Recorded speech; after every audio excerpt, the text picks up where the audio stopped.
You're watching Let's Chat.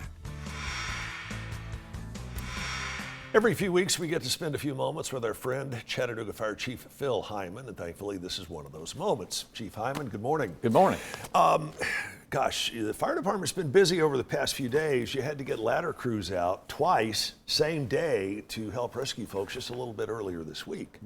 That's correct. Yeah, and then both pretty dramatic incidents. Had pulled a lady off the second floor. Our crews on red shift did an outstanding job on both fires, but actually had to rescue victims out of the windows. So a lot of folks don't realize that that's an entirely different deal than going in the first floor. Even if it is just on the second floor, when you bring out that ladder, you're incorporating something else into the mix. That's correct. So there's individuals on the inside of the building trying to find the victim and coax them to a ladder and get them out on the ladder, and it's difficult. People are heavy, and Sure. It's a lot of work, and they've got flames licking at their back, and it's a pretty dramatic moment, and they just did an outstanding job getting it done. And the folks who have been going through the most recent Chattanooga Fire Department Academy are training for just such a thing. But when it hits the fan and they're up on that ladder, you're right, a lot of times it can be difficult to make someone come out. It is, yeah. The victims are usually pretty motivated to get out of there, but Yeah. but they also have smoke inhalation, and they'll kind of do whatever. So Sure. they're very unpredictable, and we just try to do the best we can, and keep them as safe as possible. Let's move ahead to the academy, some good news, bad news kind of situation. We'll get the bad news out of the way first. You're not going to be able to have the traditional Fire Academy graduating ceremony. Unfortunately, we're not, and I really hate it for the families, and it's part of our tradition in the fire department is to have these academy graduations to not only honor the individuals that have been through the academy, but to see their families there, to see them graduate and become part of the service. And I do hate it, just the number of COVID cases throughout the county. I really didn't want to put those families at risk of contracting anymore.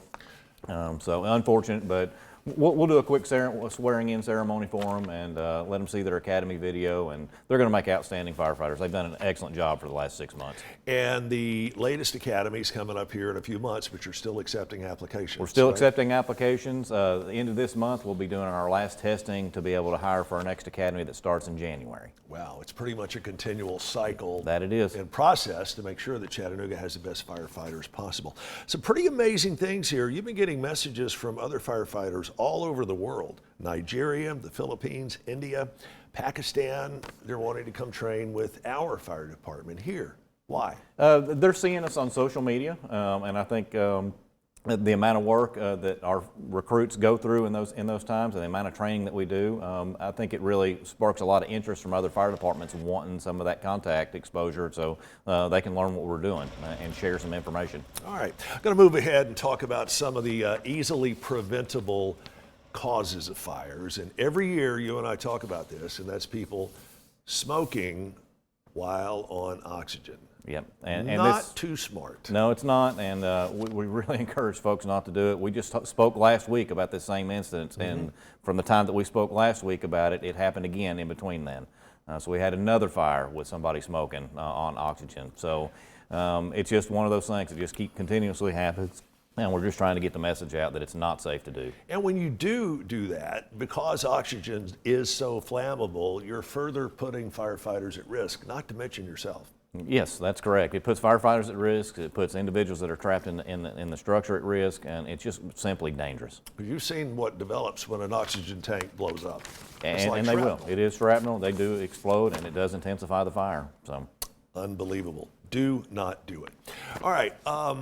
Coming up this weekend, a big ceremony honoring the fallen firefighters of 9/11 20 years ago. Yep. Before we get to that, where were you 20 years ago? I was actually at the fire station. I was at the fire station that morning, coming in on shift. Worked at Station 1 on Main Street. Right. And we remember sitting down eating breakfast and noticed when the first plane hit the tower. And I think everybody was kind of in shock at the time and kind of didn't know that it was, took us a minute to realize that we were under a terrorist attack. Yeah. You know, we thought it was an accident. Second plane hit the tower, and then it was obviously apparent no accident. So, what are you going to do to observe the big day coming up? We did a picture right after 9/11, 20 years ago. We did a big group picture with a lot of fire apparatus and a lot of agencies, and military personnel, just to kind of to show our respect for what happened. And we're doing the exact same thing again Saturday. And it's just a commemoration. It's 20-year anniversary.